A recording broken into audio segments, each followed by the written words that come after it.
Welcome back to the Snowpoint Cast. Today we got the runner-up for 2010 in the Masters Division, Michael Pramawat. Welcome to the show, man. How you doing? Doing pretty good. Yeah, it's been quite a few crazy months. Yeah, it's been some time for sure. Some things have been happening in the world right now. Mm-hmm. Okay, cool. So let's get right into it. So before we talk about 2010, I just wanted to talk to you a little bit about 2006. So in 2006, you top 32, which is a really good finish. You played Medicham. What did you lose to in top 32? I lost the Meta Knight. Back then, the time rules were very different. So I lost game one, and then game two never finished. And we only had like 40 minutes to play a match or something. Right. Like that. And like with Medicham, it's such a like control-y deck that you don't really even have the time to finish that best of three even, really. Yeah, it was very wonky. So. That's interesting, especially too, because like Meta Knight seems like a good matchup for you with Medicham. Oh, it is. And I lost, I barely lost game one, and then I was like crushing game two, and then fairly confident for game three, but I just never got to finish game two, which was unfortunate. Yeah, it is unfortunate. Okay, so another thing that I've heard about the deck, I don't know much about Medicham. I built it and I played it a few times, but I've heard some consistency complaints. I've heard people say that it's not a very consistent deck. What would you say to that? I mean, you just got to look at it in the era of what it was in, right? So it's not going to reach the consistency of like playing a Sycamore or a Juniper every turn, right? But back then decks were much slower, so you had more time to get going. Right. But even in its area, you don't think it was very inconsistent? I don't think it was any more inconsistent than other decks. I mean, you still had as long as you started with, I believe it was Lunatone, you could just get out a supporter. Right. And then you're good to go from there. Yeah, you Moon Guidance for Transceiver, and then you're just running. Yeah. Yeah. Okay, and if you could replay the event, I mean, obviously you did pretty well, and it's unfortunate that you lost to a good matchup. Would you play the same deck, or would you play a different deck? And if you would play a different deck, what would it be other than Mutrick? Because Mutrick's obviously broken and like best. Yeah, Mutrick was really good. I felt like our the deck's matchup against Mutrick was pretty good as well, but that's whatever. Let's see. I think I really liked Rock. Was it Rock? No, it wasn't Rock. It was T-Tar Electro GX. Bombtar. Or EX. Yeah, I mean, same thing. They pretty much reprinted the EX as a GX. Yeah. So Bombtar, Bombtar was really good, and I like that deck a lot. Yeah, definitely really good. Really consistent with if you started Magmar, so then you could dump and draw. Yeah, dump and draw is definitely really good. Okay, so we're gonna switch gears a little bit. We're going to talk about a little 2010. So in 2010, you played Gardevoir with Machamp, and you got to finals and then lost a really close game. So you were teched to beat that matchup. Machamp is like an SP tech. So do you think it was kind of unlucky that you lost, or do you think that the 101 Machamp just wasn't enough to handle SP? I think it was pretty unlucky. So I won game one really handedly. And then game two, he got turn two Garchomp, kill Claydol. Right. Yeah, that's always really good. That was pretty much all of game two. And back then, there wasn't much. The time rules were, again, super bad. So I had to instantly scoop game two to even just make time for game three. Right. What were the time rules? What were you allowed for a best of three? It was 50 minutes, I think. And then... and this is at the World Championship, so that's insane for the World Finals. And then at the end of time, it was just whoever's winning on prizes. Wow. And then if you were if it was tied, it was just next prize. Wow, that's whack. So it's pretty whack. But it was all the way back then. So we've come a long way in terms of our terms. That is true. And I have to bring this up. The Pram. I'm sure you know about the Pram. Sure do. Yeah, of course you do. What was going through your head? Because I don't know the events leading up. All that I know was that a trade-off happened, and then he hit DCE off the trade-off. Were you power locked? Obviously you broke the power lock. So what happened? Yeah. So the real tragedy happened before that. So I made a play where I got to play Lookers, and I just saw his hand was dead. Yeah. So the only way he could win the game was to draw Uxie level X off the top. Right. And then, so I used Takeout to knock out his active. Mm-hmm. And then if he doesn't draw Uxie level X on that turn, I win the game because he can't catch up. Mm-hmm. And obviously he gets it. Yep, that did happen. Yeah, and it was like a 1 in 20 or something like that. So that was pretty sad. That's pretty frustrating. And then I was like, okay, that's fine. I can still top deck as well. And then obviously I don't. Of course. And then I'm kind of forced in the psychic blocking. Right. And then at this point, I still win. No, it wasn't psychic block. I had used psychic block, and that's why Uxie level X was a kill. And then I used Takeout, and then he can't knock out my Machamp, so the only way he can win now is bringing up, using Luxray level X to flash impact a Uxie on the bench, and I could have drawn Expert Belt to give him more HP, so then I couldn't lose. Interesting. But then I didn't do that, and then he draws the Lightning off the top. Very cool. And so, very good top decks. I mean, yeah. So to be fair, it could have been through his prizes. I'm not exactly sure whether it was off the top or from his prizes. Either way, the real tragedy was the Uxie, and me looking up into the sky going, why is this happening? The Pram. When the Lightning Energy finally happened. Right. Because then it was just like, the series of events that even got me here is so sad. Yeah, and that's so funny because I've met you and we've played a bunch of times in tournament. But before I even knew you, I knew about the Pram. It's so iconic. Yeah. Okay, cool. So talking a little bit more about 2010, I think that the 2010 meta has advanced a lot since obviously Worlds. Just because people have been playing it a lot and just discovering new stuff. Do you think like Guardy Machamp is still best deck in format, or do you think that that's rotated to something else? I mean, a lot of people think that Gardevoir is BDIF. Do you agree with that, or do you think I mean, I think the Machamp thing was just like a Worlds tech. Right. So I wouldn't say Machamp is the required way to play the deck. Right. But I think Guardy. So the one of the feelings how players at the time felt about the format was basically everything was 50-50.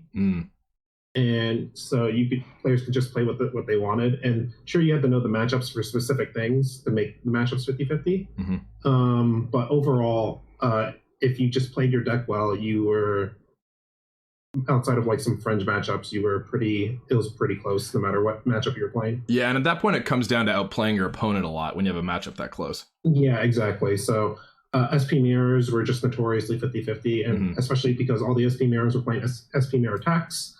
And then Guardy was just its late game was so powerful, but the early game was a little bit shaky.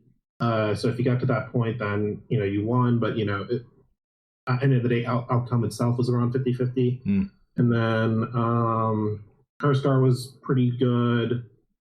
And there was a deck that I thought was bad, but people ended up playing, was Gengar Garchomp. Gengar C, yeah. Yeah. No. It was Gengar Fainting Spell with Garchomp. Yeah. Gengar C is the name of that deck because you play the C is from the Cynthia from the Garchomp. Yeah. So that's interesting. Yeah. Why is that deck bad? I have that deck. Like Josh Fernando is one of my buddies who I have all his 2010 decks, and he has that deck built. Why is that deck bad compared to like other? I just felt like it wasn't. It was like not trying to do anything. It does everything that the other decks does worse. Right. But worse. So like if you want to be a Garchomp deck. But it's worse because you're playing Gengar. Right. If you're trying to be a Gengar deck, it's worse because you're playing Garchomp. Your energies are all over the place. Right. The healing doesn't matter because you're trying to proc Fainting Spell, and like it also only heals SPs, I think. Yeah. And then it's not like you could just search for DCEs. So the only real way you're attacking with Garchomp is if you just raw dog DCEs. And then it didn't have any inherent draw outside of Claydol. Yeah. Which is just sketchy in a Garchomp meta. Yeah, it was just sketchy in a Garchomp Guardy meta. Though, to be fair, at the time, when I played at the World Championship, Guardy was not a meta deck. Really? Guardy wasn't like one of the contenders that people were worried about? No, it wasn't. Even after it had won Worlds in 2008 and consistently been good throughout until Yeah. 2010. So like it was kind of like Night March in terms of like on people's awareness scale. So it would like do really well, and then like it would kind of like get countered out, and then people would forget about it, and then it would come back in, which is why Dusknoir was so good at the World Championship, because like a lot of it was people forgot how to play against Dusknoir. Right. So speaking of Dusknoir and techs, so you didn't play a Dusknoir on your list, right? I played Dusknoir, but I played the 1/1/1. Oh, 1/1/1. Okay. Yeah. So another like Guardy variant that's really common is the Nidoqueen variant, and usually people have to cut the Machamp line for that. Obviously, different lists are good in different metas. Machamp was really good in SP meta. You got to finals and almost won, so that makes a lot of sense. But which archetype do you think has the most validity by itself? I think they're both really strong. It just depends on like what you're trying to deal with. I think so. Throughout that season, I played Guardy for most of that season, anyways, and it was pretty much like a Guardy toolbox deck. Like at one point, they had AMUs in there, which is Azelf, Mespirit, and Uxie, and then like you would just use the downer material, right? And then at other points, it had Giratina in there.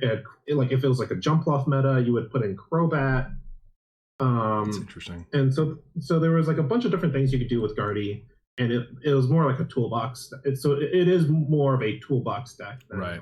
And there's a lot of options with the deck, like with Nidoqueen and with Machamp. That AMU list that you were talking about, I saw an AMU Guardy, and it plays that Mesprit level X as well, which is a really powerful attacker. Of the three, if you had to pick one to say this is the most powerful archetype of the deck, which one would you pick? I think in terms of just raw power, it's probably Nidoqueen. But in terms of like dealing with everything that was relevant, I think the world deck I played was really good for it. Just dealing with the general field. Right. And then if you're talking about just like really shutting down SPs, it's the AME version. Interesting. And like that's really important because SPs, in my opinion, have like gotten more meta. A lot of people are playing SP in old format now just because it's like such a fun interactive deck to play with. Yeah, so like Cyrus Initiative is really an interesting card because like you know every time you play Cyrus's you have 3 decisions to make. Right. And then and those that will impact the rest of the game in a big way. And then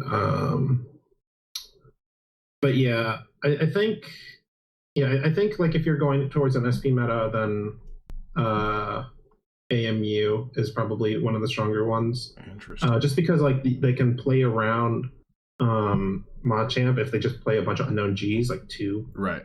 Then your Machamp isn't doing anything. And that was pretty meta. Like I know I saw a lot of SP lists from Worlds that played like 2 G. Yeah, so there's that. Like that's like an issue with Machamp. But a lot of the things with Machamp, even especially for, in my favor back then, was people didn't see it coming. So like, right.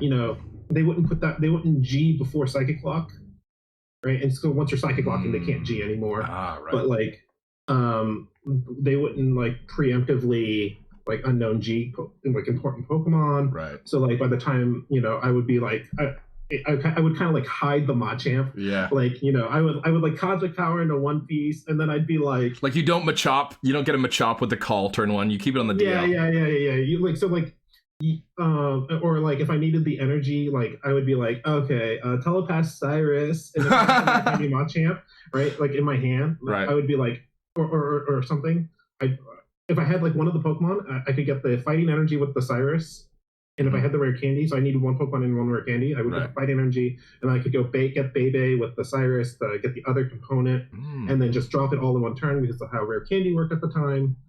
So it was like sneaky Machamps. Yeah, I think it's definitely much better as a surprise play, and that's one of the things that like you don't understand about a list until you play it a lot. You're like, well, I can bench this Pokemon, but in a format where you have rare candy available to you in the same turn that you bench a Pokemon, it's a misplay really, because there's so many ways to snipe in that format as well, that like revealing that information to your opponent is a big detriment to yourself throughout a game. Yeah, also hands weren't really messed up as much back Right. then. I mean, you had Judge, but people played like what, one Judge in a deck? If that. Yeah, if that. Like some decks didn't even run any. Right. So. Okay, so you've been playing for a long time, and you've had a lot of consistent success as well. Like you have 4 regional wins, you won at internationals, and you've got a lot of really good finishes at Worlds. You've worked with a lot of different teams in that time. Can you speak to what part teams have played in your TCG career? Sure. So back in the early days, it was really your local playtesting group. Mm-hmm. So teams would be mainly region based rather than like online teams and stuff like that. There'd be and then that would be like pretty much it, except for when it comes to nationals, then you would just have like you would have like super teams sometimes. What is a super team? So it's just like the best players just playing all the same deck. Right. Like that. An example of this was I believe it was 2006 with the Delta deck. Oh yeah, Rye Eggs. Yeah. So Rye Eggs. That deck had never seen play until nationals that year. Mm-hmm. And then it kind of came out of nowhere. And then it got first and second. It got first, second at the event. Yeah, crazy. And it was the first deck to go undefeated at nationals. Wow. And I didn't know that. And this is kind of like normal. I guess this is normal now, but like that deck was made like literally at that event. Yeah, I think Puka and 2 other guys made it the night before, right? Yeah, exactly. Crazy. Mm-hmm. Yeah. So yeah, and I would say teams are now more online based. Obviously, just because like information's easier to come by. Of course. And you just play with the friends you make at events. But back then, it was definitely region based. Yeah, and like the flow of information was so much less consistent. Like I'm sure if people were talking about cards available in a meta as much in 2006 as they were now, Rye Eggs would have been a thing. Like people would have just saw a Raichu and be like, oh my god, like 20 spreads for one, and I could put a special medal. Like that's pretty good. Yeah. Also, it's like, so for example, the first time a spread deck came up, everyone was like, what is this, right? But now it's like, of course it spreads. Yeah. It's so good. Yeah, spreads like it's like, so we're kind of more trained to like look out for those strategies now. And so like, back then, you kind of just looked at one Pokemon and then tried to build a deck around that. Right. But not rather than like looking for groups of the same type. Right. Right. Or like what cards have synergy with each other in different sets too. Yeah. So we're much better at deck building now than we were back then. So obviously, if you just try and blindly play a classic list, it's gonna be bad. Yeah. So like I've definitely done this before, where I looked back at some of my old decks and I'm like, oh my god. Yeah. It'd be like, why is there only one warp point? Why is there like, just like bad counts. I did an interview with Jay and we were talking about his list, and he was like, yeah, I played Luxchamp, but I didn't play Bronzong. And I was like, what, you won Worlds without Bronzong, bro? Are you kidding me? Yeah. No so Bronzong. There was definitely like bad decisions all around back then. Yeah.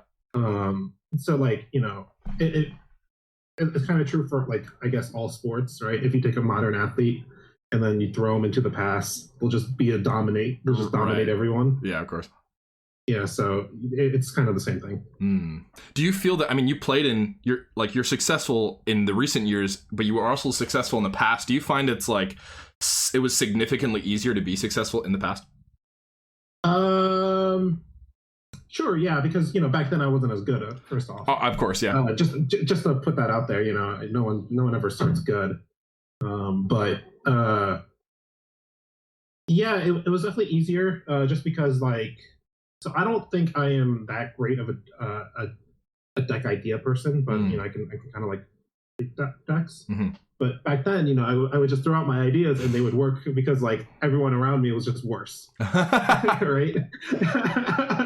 So I can't get away with that now, right? But back then it was definitely like something I could get away with, and that just kind of shows like the level of play between then and now.